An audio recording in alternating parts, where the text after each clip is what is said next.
Good morning. This is Marcus Tanner with Tanner Home Solutions, and it's Sunday, October 29, 2018, and I'm just out. It's a little cold here in Orlando, a little chilly, not too bad, good weather. So I'm out driving for dollars, trying to see what's out here in the neighborhoods. What I like to do, I like to get out here and drive for dollars and get in the neighborhood. That way, what it does, it allows me to find vacant properties. All right. Not only that, it also allows me to network with, other people inside of the real estate business, because of the fact that while I'm out in the neighborhood, I'll also see, contractors and, maybe even possible, different other real estate investors. All right. And what I like to do, I like to actually get out here and, in the residential neighborhoods, here in Orlando, where it's a really, really good rental area. So that's what I'm doing this morning. So I'm going to take you through a journey of what I do and what I like to look for. So I'm actually here. Let me see if I can turn this camera around so that you can see a little better. Okay, which probably can't turn the camera around. But I'm over here in Richmond Estates. It's a popular area here in Orlando, which is also known as Richmond Heights. So that's where we're at this morning. Out here driving for dollars. There's usually some good deals out here in this area. So that's where I'm at today on a Sunday, looking for those boarded up or vacant properties. Also, what I like to do is that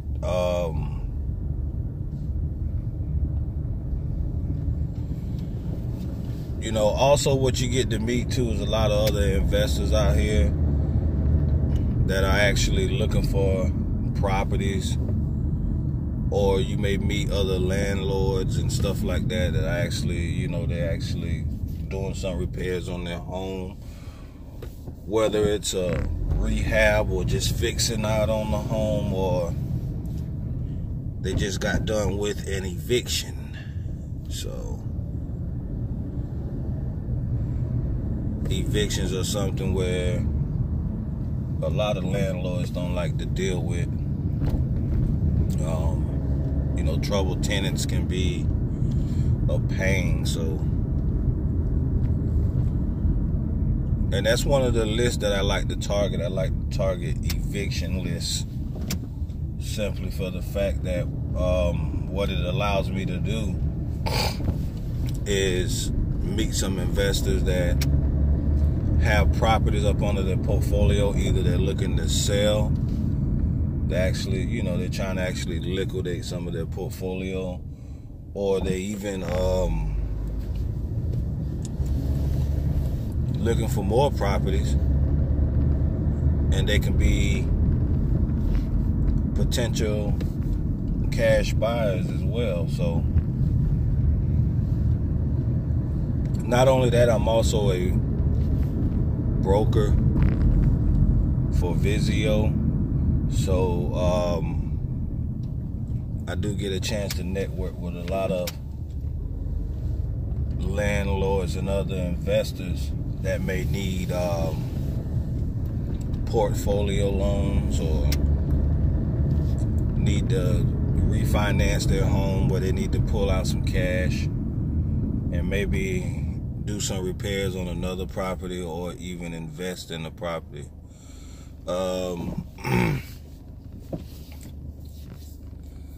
Actually, here I see this particular home here. I'm gonna pull up on it.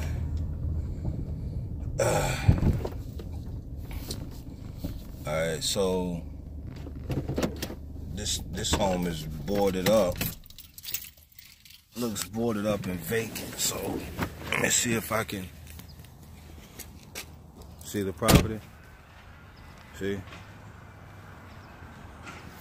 Boarded up and vacant property. So what I'm gonna do is try to find the address to the property. So you see here,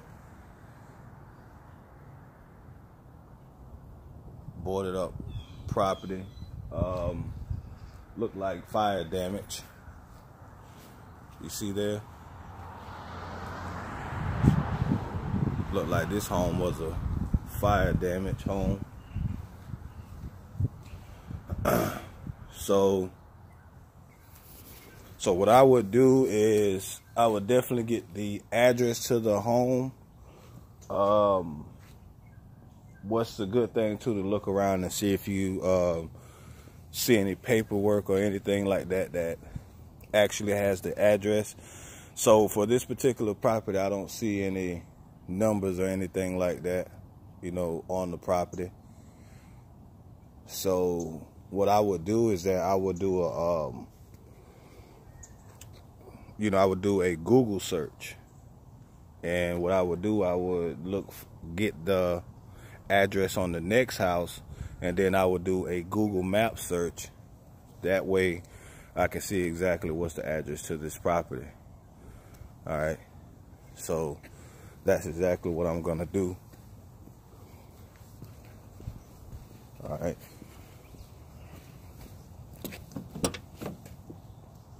So yeah, so it looks like a fire damaged home. So that's what I would do. Just 1 second. All right, so in that situation where there's no address to the property, what I would do, like I said, I would get the address to the next property and then do a Google map search, a street view, and then that way I can tell as far as what's the address to that particular property.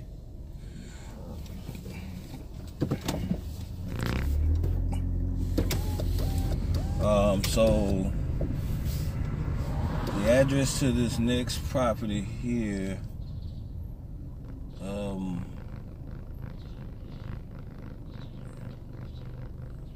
I don't like to,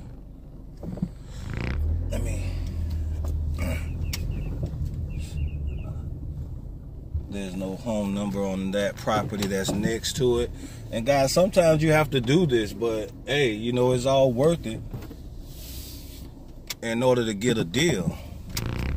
You have to do what you have to do. It's the ones that actually, all right, so the house across the street is 4156. All right.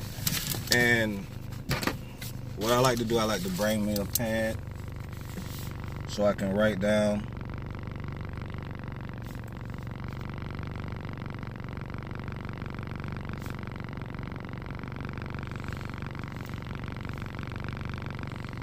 All right, so that way I can see exactly. All right, so the house across the street, I have the address for. Let me see. Even the house next door don't even have a number on it as far as the address. Also, another thing, what I like to do is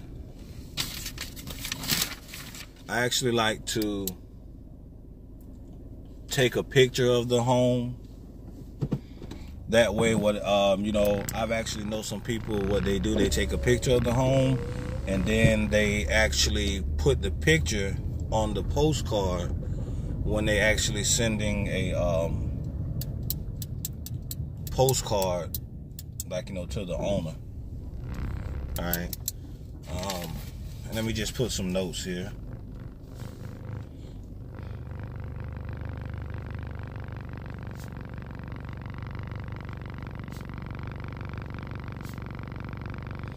So I put some notes. I put like home across the street is vacant. And the reason why I put the notes, because of the fact that, so I don't forget. Sometimes I can be out here for hours, and also that's another thing. What I like to do, I like to take a picture and then send it to my email address with the address on it, so that way I already know which house it was. So, but I'm actually filming the video with my phone, so I'm not gonna take a picture. But I live not too far from this area, so I can always drive back if need to. But what I like to do when I contact the owner is that, okay, once you have the property, okay, this is another property here.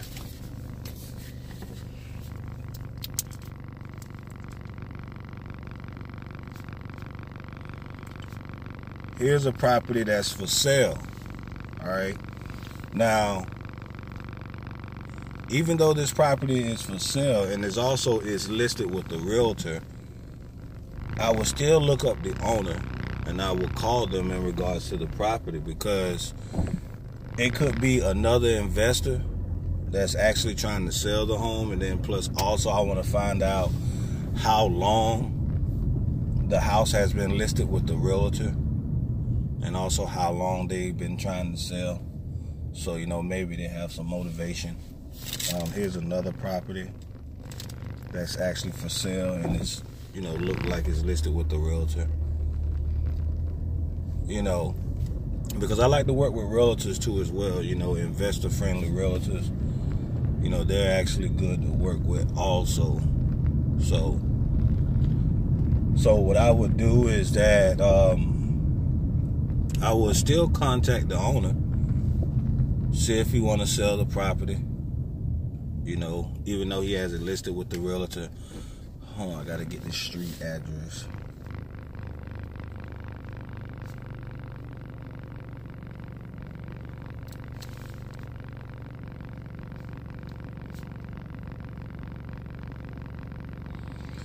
All right, so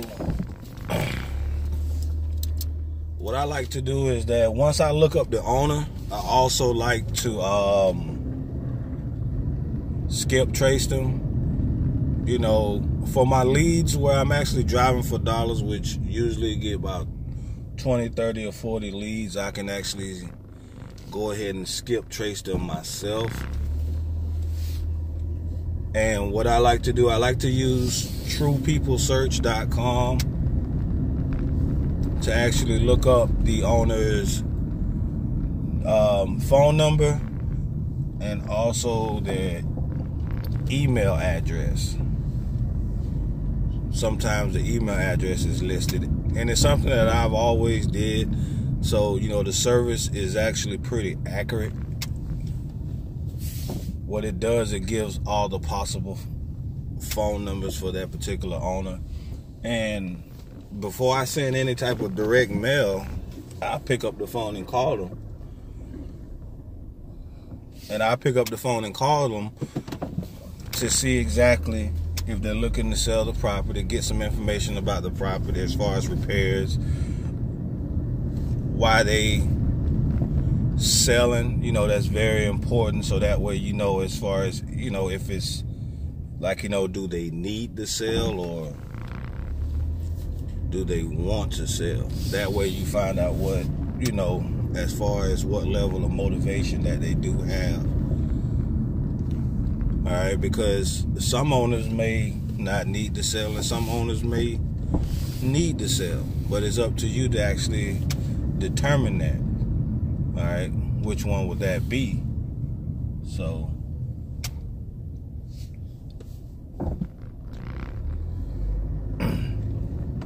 So if I can't get a hold of the owner by phone, I definitely try to send them out an email. If I can't get a hold of the owner by email, I try direct mail. So it's about consistency, and it's really about the follow-up. You have to be consistent, and you have to follow up. If you can't get in contact with somebody, try to get in contact with their relatives. You know, I've gone to the extreme of looking up all the relatives for that particular homeowner, contacting the relatives.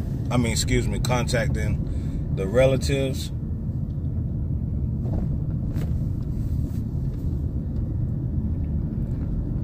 To see if I can locate the homeowner, to see if they want to sell their property. All right. Okay. Here's another boarded up property here. Hold on just a second. Let me turn back around.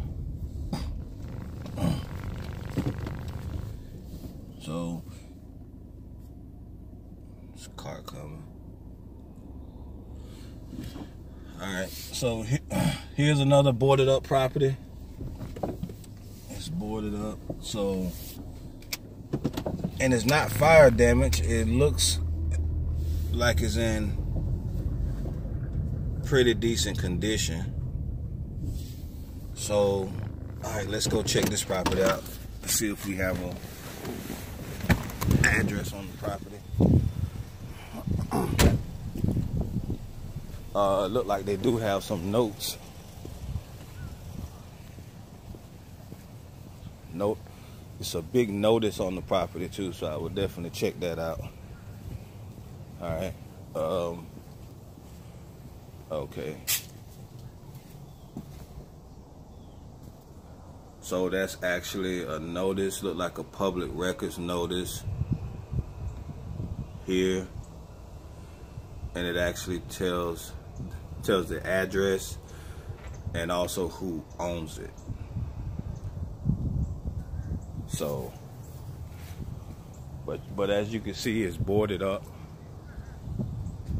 and it's a vacant property. So the address. All right, so I definitely got the address to the property.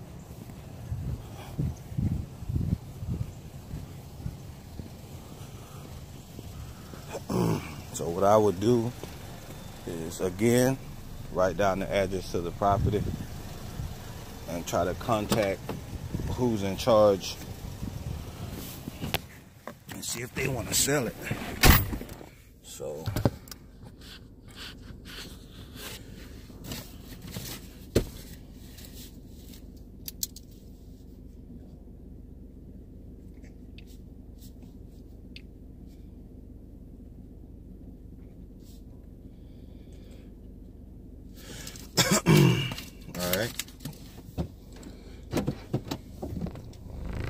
let's continue our journey. Came back this way, so let me turn back around really quick and go back this way.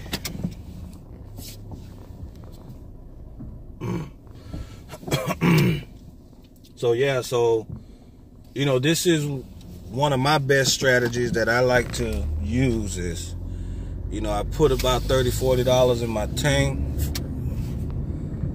and drive for dollars. This is a good way to get deals. This is a good way to get out and see what the neighborhood looks like. You know, when you're out, you can talk to some investors and contractors. Make sure you have business cards. You always have business cards. See? I always have business cards with me. I always keep business cards, so that way I can hand out my card, and also here's some other cards that I receive from, the contractors while I'm out. So I'm always networking. You will see companies that do roofing out here and stuff, and they have their sign out. So that's another way too as well, because these contractors and roofers, they can bring you deals too, because they're always out in the neighborhood and they're always repairing and stuff like that. And then also what you can do is that you can get different estimates on repairs of what it will cost to actually repair a roof. That's actually pretty good, so you could be accurate when you're actually estimating your repair costs. Alright, so yeah, if you're in the Orlando area, contact me. Feel free to reach out to me, especially if you're another investor. We could partner up, do some deals, do some JV deals. I have no problem with doing JV deals with other wholesalers.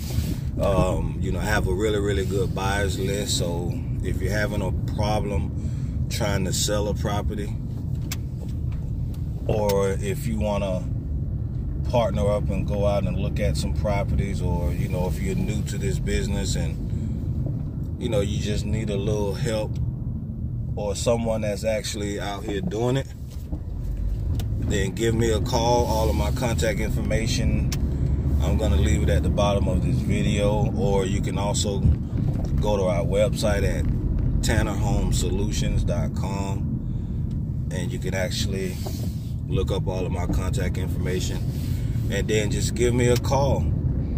If you're looking to sell a property, give me a call. No matter what your situation is, I can help you to sell your property. We not only buy houses cash, but we also do term deals such as lease options and owner financing as well. So if that's an option for you, feel free to give me a call and let's sit down, let's talk, and let's go ahead and get things taken care of, all right? So again, this is Marcus Tanner with Tanner Home Solutions, and you enjoy the rest of your Sunday.